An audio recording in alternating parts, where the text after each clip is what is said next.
ഈശോമിശിഹായിലെ പ്രിയപ്പെട്ടവരെ, ഇന്ന് നമ്മുടെ 129 സങ്കീർത്തനം ധ്യാനിക്കുകയാണ്.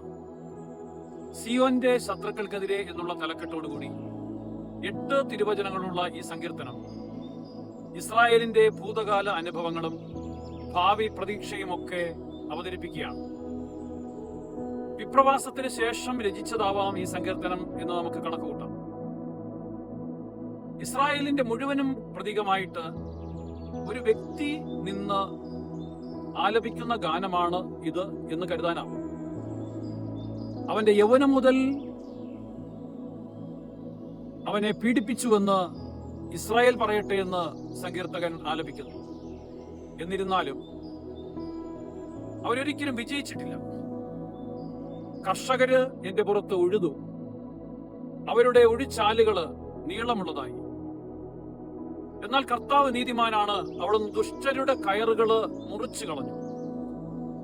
സിയോൻ കർത്താവിന്റെ ദേശത്തെ വെറുക്കുന്ന എല്ലാവരും ലജ്ജിതരായിട്ട് പിന്തിരിയട്ടെ എന്ന് സങ്കീർത്തകൻ പറയുകയാണ്. വളരുന്നതിന് മുൻപേ ഉണങ്ങിപ്പോകുന്ന വീട്ടുമേൽപ്പുറത്തെ പുല്ലുപോലെ അവര് ആകട്ടെ എന്ന് സങ്കീർത്തകൻ പ്രാർത്ഥിക്കുന്നു.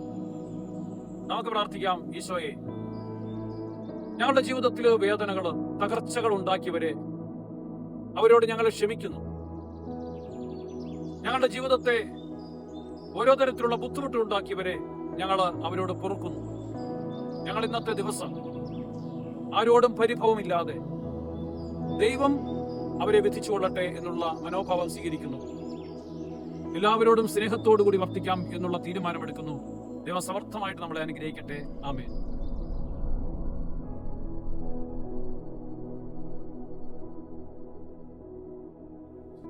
ഡിജിറ്റൽ യുഗത്തിലെ സുവിശേഷ പ്രഘോഷണത്തിനും വചന പഠനത്തിനുമായി വചനവയൽ ഒരുക്കുന്ന ആപ്പ് ബിബ്ലിയ.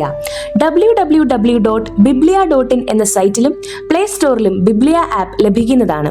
ഉൽപ്പത്തി മുതൽ വെളിപാട് വരെ ഇംഗ്ലീഷിലും മലയാളത്തിലും ഒരു വർഷം കൊണ്ട് ബൈബിൾ മുഴുവനും വായിക്കുവാൻ സഹായിക്കുന്ന ബൈബിൾ നഴ്സറി, സഭയെ അടുത്തറിയുവാനുള്ള സഭാ കളരി, വിഷയാധിഷ്ഠിതമായി വീഡിയോകൾ ലഭിക്കുവാനും അപ്ലോഡ് ചെയ്യുവാനും സഹായിക്കുന്ന വീഡിയോ ഹബ്, വീഡിയോ ബുക്ക്, 3 ലക്ഷത്തിൽ പരം ചോദ്യോത്തരങ്ങളുടെ ശേഖരമുള്ള 250 പരം ഈ ബുക്കുകളുടെ പുസ്തകശാല, ഒരേ സമയം 100 കണക്കിന് ക്വിസ് മത്സരങ്ങൾ സംഘടിപ്പിക്കുവാൻ സഹായിക്കുന്ന ക്വിസ് പ്ലാറ്റ്ഫോം ദബാർ.